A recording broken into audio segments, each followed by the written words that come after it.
Hi friends, welcome to our channel. நீங்கள் நம்ம சேனலில் ஹோட்டல் ஸ்டைல் ரொம்பவே கிறிஸ்பியான உருளைக்கிழங்கு சமோசா எப்படி செய்யலாம்னு பார்க்கலாம். வாங்க வீடியோக்குள்ளே போகலாம். நாங்கள் இன்றைக்கி 200 கிராம் மைதா மாவு எடுத்திருக்கோம். இப்போ இதில் ஒரு ஸ்பூன் ஓமம் சேர்த்துடலாம். உப்பு மாவுக்கு தேவையான அளவு அதையும் சேர்த்து நல்லா கலந்து விட்டுக்கோங்க. இந்த மாதிரி நல்லா கலந்து விட்டதுக்கப்புறமா நம்ம இதில் எண்ணெய் சேர்த்துடலாம். எண்ணெய் சேர்த்து இதையும் நம்ம நல்லா கலந்து எடுத்துக்கலாம்.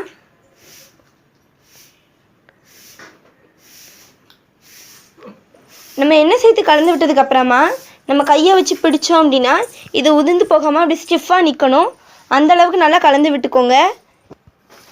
இப்போ இதில் தண்ணி கொஞ்சம் கொஞ்சமாக சேர்த்து நம்ம சப்பாத்தி மாவு பதத்துக்கு பிசைஞ்சு எடுத்துக்கலாம். இது வந்து ஹார்டாகவே பிசைஞ்சு எடுத்துக்கலாம், ரொம்ப சாஃப்டாக பிசையணுங்கிற அவசியம் இல்லை.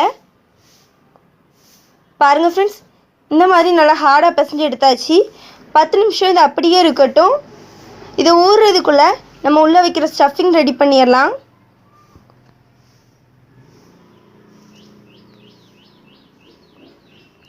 ஸ்டஃபிங் ரெடி பண்ணுறதுக்கு நாங்கள் இன்றைக்கி 3 உருளைக்கிழங்க பாயில் பண்ணி எடுத்து வச்சுருக்கோம்.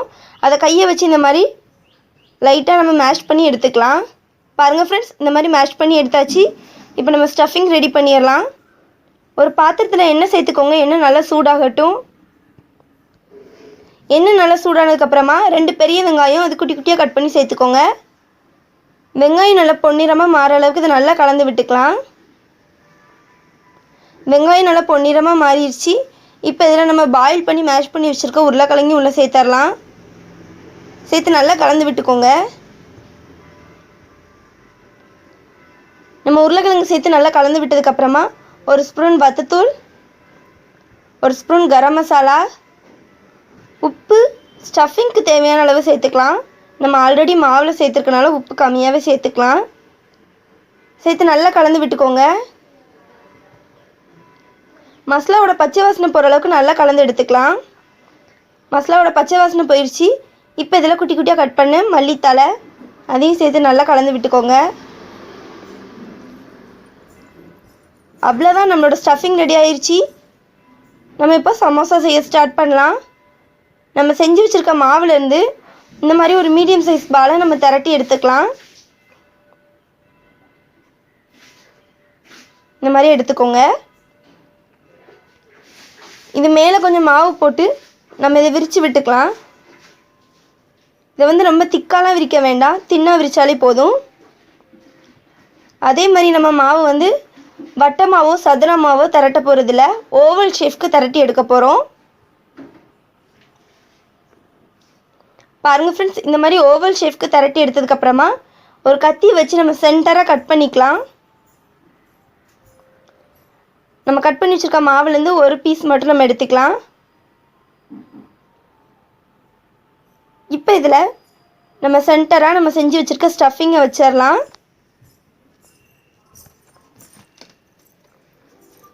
இந்த மாதிரி ஸ்டஃபிங் வச்சுக்கோங்க. இது பிரிஞ்சு வராமல் இருக்கிறதுக்காக தண்ணியை வச்சு ஓரங்கள் எல்லாமே இந்த மாதிரி நம்ம தடவி விட்டுக்கலாம். இப்படி செய்கிறதுனால நமக்கு சமோசா பிரியாமல் இருக்கும். இப்போ இந்த சைட்லேருந்து இப்படி ஒரு மடித்து விட்டுக்கலாம். இதையும் மடித்து விட்டுறலாம். இப்போ மேலே இருக்க மாவி இந்த மாதிரி மடித்து எடுத்துக்கலாம்.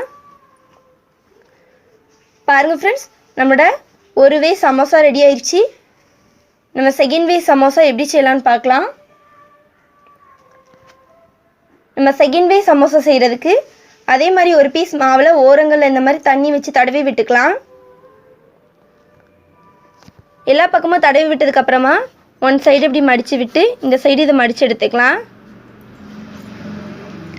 இப்போ இதை நடுவில் நம்ம ஓப்பன் பண்ணால் நமக்கு வந்து கோன் ஷேப்பில் மாறிடும்.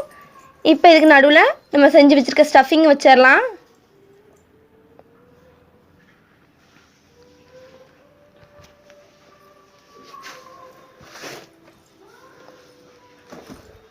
ஸ்டஃபிங்கை வச்சுட்டு இந்த மாதிரி நம்ம மேலேயும் சீல் பண்ணிடலாம்.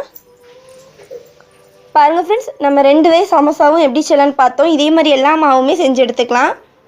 சமோசா ஃப்ரை பண்ணுறதுக்கு ஒரு பாத்திரத்தில் எண்ணெய் வச்சுக்கோங்க. எண்ணெய் நல்லா சூடாகட்டும். எண்ணெய் நல்லா சூடாயிருச்சு. இதில் நம்ம செஞ்சு வச்சுருக்க சமோசாவை இந்த மாதிரி ஒன்று ஒன்றா வச்சுக்கலாம்.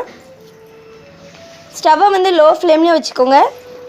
எண்ணெயோட சூடு வந்து மிதமாகவே இருக்கட்டும். இதை வந்து இப்போ நல்லா கலந்து விடலாம். பாருங்கள் ஃப்ரெண்ட்ஸ், இப்போவுமே நமக்கு கலர் நல்லா சேஞ்ச் ஆயிடுச்சு.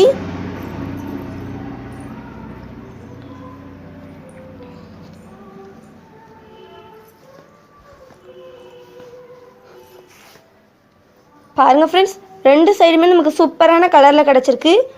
இதை இப்போ எடுத்து வெளியே வச்சிடலாம். இதே மாதிரி நம்ம எல்லா மாவுமே செஞ்சு எடுத்துக்கலாம்.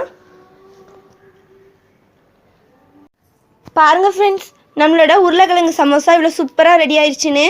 கடையில் கிடைக்கக்கூடிய அதே டேஸ்ட்டில் ரொம்பவே கிறிஸ்பியாக இருக்குது. நம்ம இந்த மெத்தடில் செஞ்சோம் அப்படின்னா ஒரு நாள் வரைக்கும் நமத்து போகாமல் அப்படியே இருக்கும். இந்த வீடியோ உங்களுக்கு பிடிச்சிருந்தா தாயம்மாள் சமையலுக்கு சப்ஸ்கிரைப் பண்ணுங்கள்.